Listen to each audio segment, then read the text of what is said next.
underline. Omong dikit tapi nyelekit. Bersama Om Bob. Temukan di channel YouTube Om Bob Indonesia. Om Bob, Wakil Ketua DPRD DKI Jakarta mengusulkan bahwa harga sewa rusun sebaiknya diturunkan. Bagaimana Om Bob menggarisbawahi masalah ini? Setuju. Cuma setuju terus kalau uangnya kurang bagaimana gitu kan? Iya. Karena biaya pembangunannya itu jauh lebih mahal dari sewanya. Betul.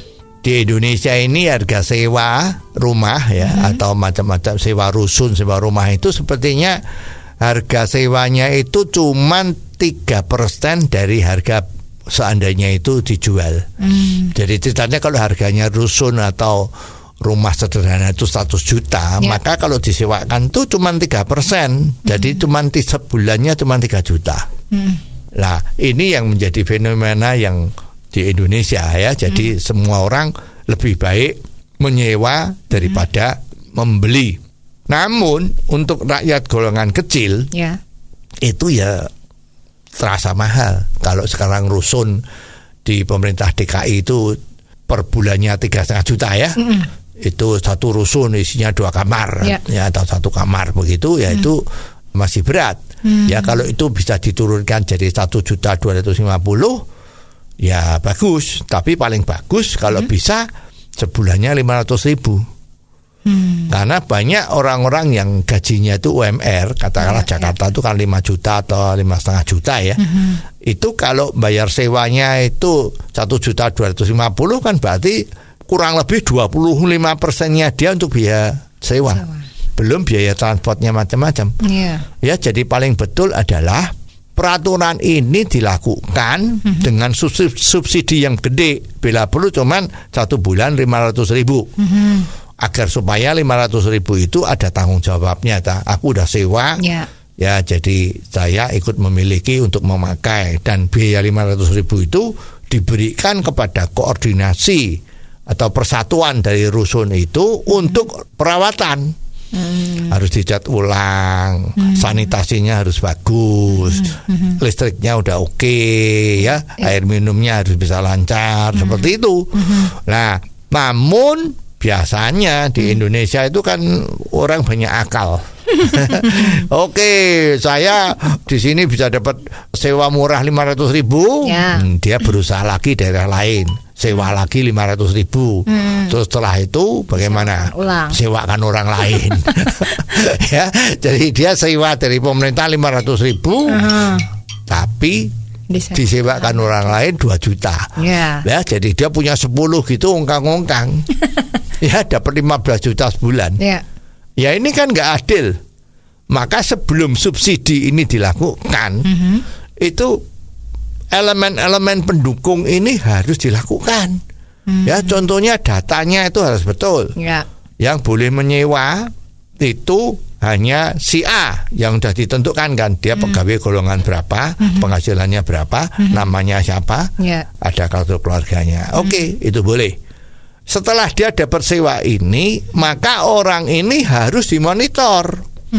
Ya, orang ini atau keluarganya, pokoknya orang terutama yang nyewa tadi itu ya, yang digratisin atau yang disewa murah 500.000 itu harus dimonitor. Apakah dia pada satu saat dia mempunyai rumah. Kalau dia begitu punya rumah, maka sewa ini harus dikembaliin kepada pemerintah kosong. Supaya pemerintah bisa disewakan 500.000 kepada orang lain yang membutuhkan. Nah, ini satu. Nomor 2, orang yang menyewa ini harus menempati. Ya, nggak boleh ditempati orang lain. Kalau ditempati orang lain kan berarti kan dia bisa tinggal di tempat lain dan dia dapat sewa tambahan ini, dijadikan penghasilan. Nah, ini nggak boleh. Tapi bagaimana cara pengecekannya, Om Bob? Nah, untuk mengontrol agar polisi ini dari pemerintah yang demikian bagus ini bisa jalan dengan bagus, maka lagi-lagi ya hukum harus ditegakkan. Nomor 2, harus ada supervisor Ya, jadi kalau katanya banyak nih pegawai negeri itu banyak sekali dan banyak yang nganggur. Ya, ambil salah satu atau salah dua untuk mengawasi setiap apartemen. Setiap apartemen yang disewakan rusun tadi itu ada satu supervisornya ngecek apakah yang ini itu ada orangnya yang nempati atau tidak, kan begitu ya.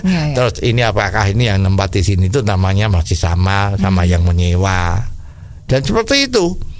Ya, jadi agar supaya peraturan ini jalan. Bagaimana kalau terjadi kong-kali-kong antara supervisor dan penyewanya ini, Om Bob? Nah, ini bisa terjadi kan ya, karena yang nyewa kan juga kalau dia nggak bener loh ya.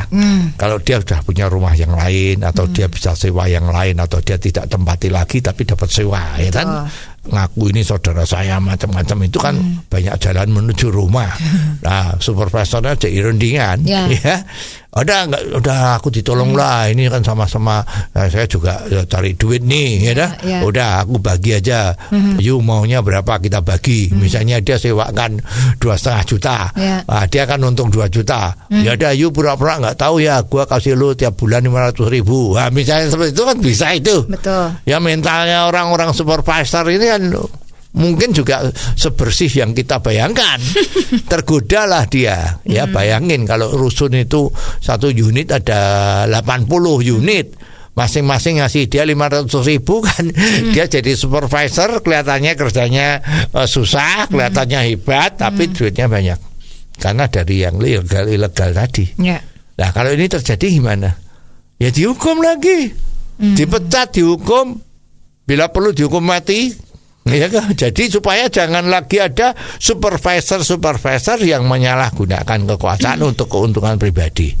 Kalau ini sudah bisa dilaksanakan semua, barulah sistem subsidi rumah susun tadi itu dijalankan dan akan mengena sasaran secara betul.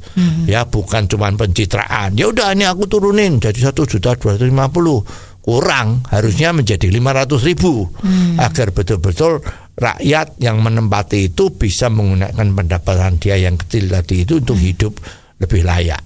Oh, jadi begitu ya, Om Bob. Jelas deh sekarang. Terima kasih Om Bob untuk waktunya. Sampai ketemu lagi di waktu yang akan datang. Underline. Omong dikit tapi nyelekit. Bersama Om Bob. Jika Anda suka dengan channel ini, jangan lupa subscribe, like, dan komen.